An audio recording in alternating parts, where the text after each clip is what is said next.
Здраво и добре дојдовте на каналот Ти можеш. Денес сакам со вас да споделам едно размислување. Размислував деновиве колкав дел од животот, односно од сите наши избори, одлуки, реакции, доаѓаат од непријатни емоции, односно од гнев, од болка, од страв.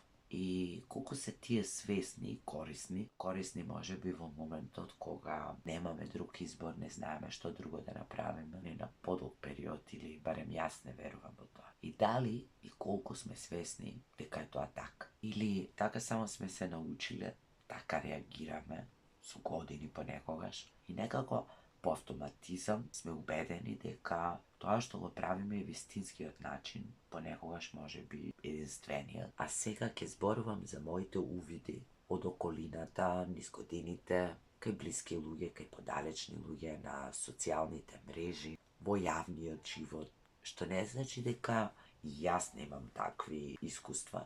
И бидејќи ќе зборувам за другите, уште на почетокот да кажам дека јас не се одделувам себе си од другите, дека сите ние сме други за некого, тоа многу пати го имам кажано, и дека зборувам без осуда, без критика, правам само анализа, споделувам своји увиди, свесна дека сите ние правиме толку колку што знаеме, така како што знаеме, како резултат на своите уверувања, знаења, умења, вештини, искуства во одреден период од животот, во дадени услови. И најчесто во тој конкретен момент сме убедени дека тоа е се што знаеме и умееме, се што можеме да направиме. И врз основа на тоа се обидувам да разберам, без да судам и критикувам. Но факт е дека гледам и среќавам луѓе кои многу работи ги прават водени од болка за инает за некого, за да покажат и докажат некому нешто, да се ослободат од своите непријатни чувства и за жал понекогаш да предизвикаат непријатни чувства кај другите. И го препознавам тоа заради тоа што е премногу очигледно и затоа што мене лично ми е познато од лично искуство. И затоа што другите го вербализираат, некогаш на свесно, некогаш на несвесно ниво. Например, можеме да чуеме тој мене или таа мене ова ми го направи, сега ќе види која сум јас, кој сум јас, колку знам, колку можам, ќе докажам, ќе покажам.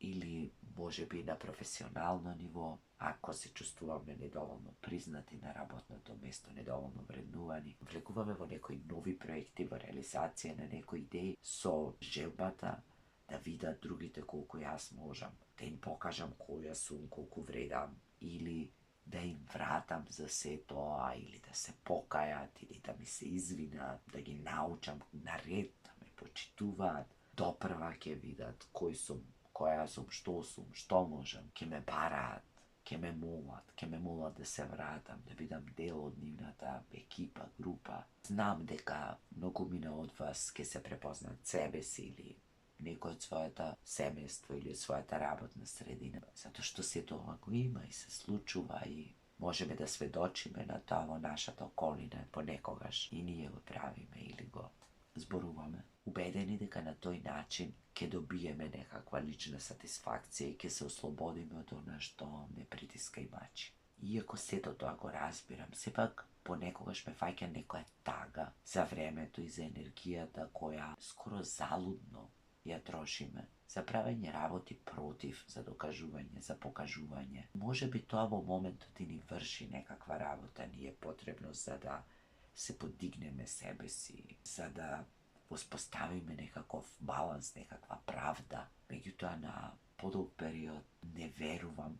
На краток рок може би ќе се ослободиме, ќе се испразниме, некако ќе ни олесни или барем така ќе се чувствуваме. Но најчесто, според мене барем, не носи тоа радост, не ни исполнува, не ни дава задоволство на подолг рок. Не ја дава таа сатисфакција која што може би сме очекувале. Некогаш може би може да ни направи и поголеми проблеми и да не извади од некој колосек, да излеземе од патот по кој сме тргнале. Да ја изгубиме и правичната цел идеја што сме сакале фактички да постигнеме и да останеме фокусирани на тоа дека се докажуваме, покажуваме и да се измориме и себе си, и другите. Да се изгуби она што било најбитно на почетокот, можеби да докажам, да покажам, да успеам. да остане само гневото, мразата и да се повредиме себе си, да ги повредиме и другите. И токму поради сето тоа размислував што да правиме тогаш со тие чувства. Чувство на гнев, болка, тага, омраза, завист, непријатни чувства што сите ги чувствуваме.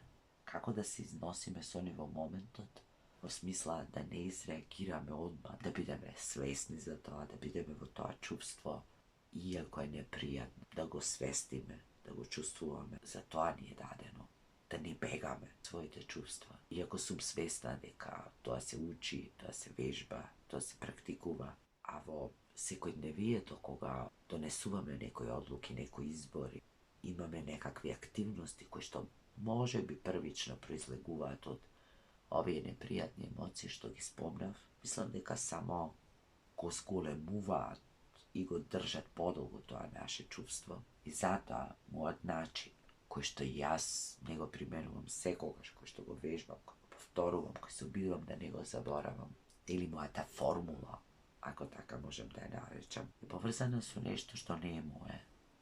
Со нешто што, кога го чув прв пат, може би ми звучеше збунувачко. А тоа е прави ги работите за, а не против. Ќе се почувствуваме дека сме во гнев, во болка, во тага и дека од таму тргнуваме да направиме нешто против некого. Нешто да докажеме некому, нешто да покажеме колку сме силни, колку сме способни. Доколку сме свесни за тоа и доколку го имаме тој капацитет да останеме во тоа и да го разработиме, да го направиме тоа, да побараме помош, да побараме стручна помош, како што велам во сите овие видеа, доколку не можеме сами да се носиме со тоа. Она што може сами да го правиме и да го вежбаме во континуитет е да бараме нешто што не радува, нешто што ни носи задоволство и нешто што го правиме со љубов во сето тоа што го правиме, иако секогаш на прв поглед не ни изгледа така, не ни изгледа дека има нешто што е пријатно, има нешто што не радува. Тоа не значи да го игнорираме сето ова другото, туку значи само да го ставиме, спротиставиме, да го освестиме паралелно, за да направиме баланс, да бидеме свесни дека постои гнев, постои лутина, постои омраза, постои што и да чувствуваме, меѓутоа, од друга страна, дека во тоа можеме да најдеме и пријатни чувства, и да најдеме љубов, и радост, и задоволство, дури и кога првично мислиме дека тоа што го правиме ни е многу тешко, многу напорно, досадно, секојдневно, одиме против себе, не знаеме што правиме, лути сме некому, тажни сме поради нешто. За да бидам појасна, сакам да дадам едноставни примери, секојдневни примери, примери кои што ќе ни бидат јасни, примери кои што се применливи и кои вие може потоа да ги пресликате на некои ваши лични примери и предизвици. Например, ако сме помлади, учиме и се обидуваме да совладаме некој материјал кој што ни е потребен за тест, за оценка, да не се фокусираме на тежината на тоа што го работиме. И се разбира, бидеме свесни за тоа, меѓутоа да се подсетиме дека можеби со љубов сме избрале таа струка, дека можеби со љубов сакаме да ја работиме работата која што ќе произлезе после нашето образование. Да побараме радост од завршената работа, од тоа кога ќе се почувствуваме дека нешто ново сме научиле, дека нешто знаеме, да го почувствуваме тоа задоволство. И на тој начин да се обидиме да си го лесниме процесот, дури и тогаш кога тоа што не го сакаме предметот или не го сакаме професорот или не сакаме токму денес да го правиме тоа.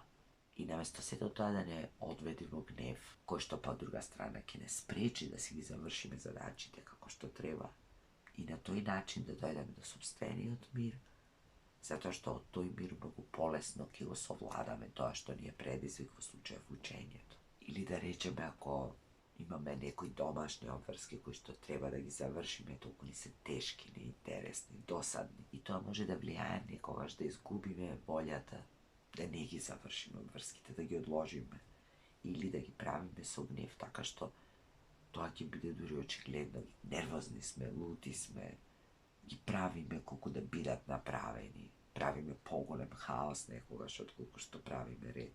И во таквите ситуации имаме mnogo причини да си олесниме себе си, да си олесниме работа, да се вршиме што е можно побрзо и поквалитетно. Ако се подсетиме зошто и за кого го правиме тоа, независно дали тоа за себе, за нашите најблиски, за децата, за партнерот, тогаш ќе ни биде многу полесно да ги завршуваме и тие работи кои што ни изгледале тешки, досадни, непотребни понекогаш. И да го најдеме задоволството од тоа што ќе воспоставиме некаков ред, што ќе ни биде чисто, што ќе направиме повеќе простор.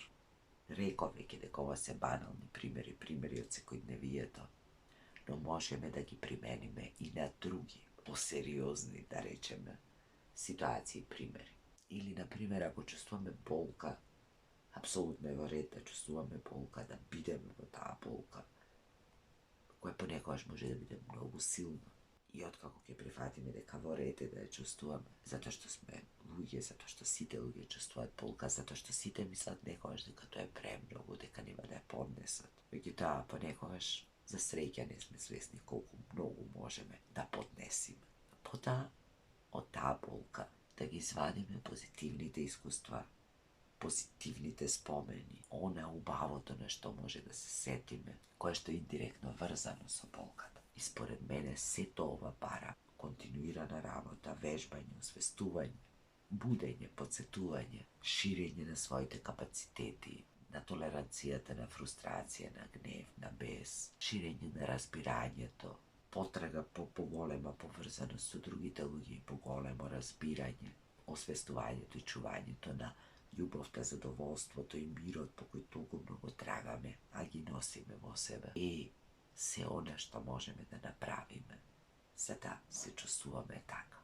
Да одиме секогаш за некој друг, за себе, за добро, за љубов, за да направиме нешто за некого, за да уживаме во нешто, за да ни биде подобро, наместо да остануваме во своите гневови, болки и од таму да донесуваме одлуки, да правиме избори, да повредуваме други луѓе, да го истураме својот гнев и бес врз други или врз тоа што моментално го правиме, бидејќи тоа ни е само залудно потрошено време, залудно потрошена енергија и не води кон разрешување, не води кон ништо добро. Доколку се чувствуваме како жртва, како личност која што многу правила за другите, но не била разбрана, другите не го сватиле тоа баш така како што го мислела, не се благодари и така натаму. Голема помош ќе ни биде подсетувањето дека сето тоа што сме го правеле за другите ни носело задоволство. Сме го правеле од љубов или сме го правеле затоа што така сме мислеле дека е најдобро во даден период и во даден однос, дека сме го правеле со добри намери. И ако така одиме низ животот и ако постојано се подсетуваме што тоа што го правиме од љубов, ни носи задоволство нами на другите, ни носи мир. На тој начин, според мене, можеме и полесно да се носиме и со сите непријатни чувства кои што попатно се јавуваат и кои што се предизвикани на различни изненадувања кои што ни ги носи животот. Колку и да е тешко, колку и да е мрачно, колку и да е мрачно, да се обидеме, да се подсетиме дека таму некаде има сокриена љубов, сокриена, заборавена, потисната. Тоа што денес ни предизвикува навреда, повреда, болка. Некогаш сме верувале дека е добро или дека ќе излези на добро. И дури да не било така, сме поминале одреден период во животот во кој што сме се надевале, во кој што сме мислеле добро и не сме знаеле поинаку.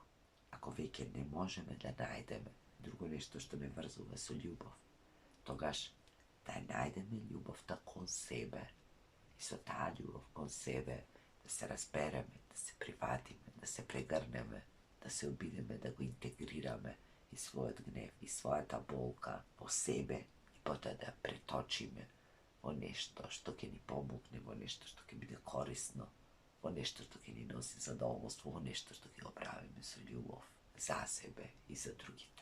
Се разбира, ова е моја формула, ова е мој начин, ова е нешто што јас го практикувам, не мора на сите да ви се допаѓа, не мора да се согласувате со мене. Најдете си свој начин, практикувајте го, верувајте во себе, менувајте ги оние работи кои што не ви служат, кои што ве повредуваат, I živejte i učete da živejete со својот гнев, со својата болка, со својата тага. Мислам дека тоа е многу подобро решение, отколку да ги правиме работите од гнев, тага, болка, сметејќи дека на тој начин побрзо ќе ги разрешиме, ќе се ослободиме од нив или ќе ни донесат некоја лична сатисфакција.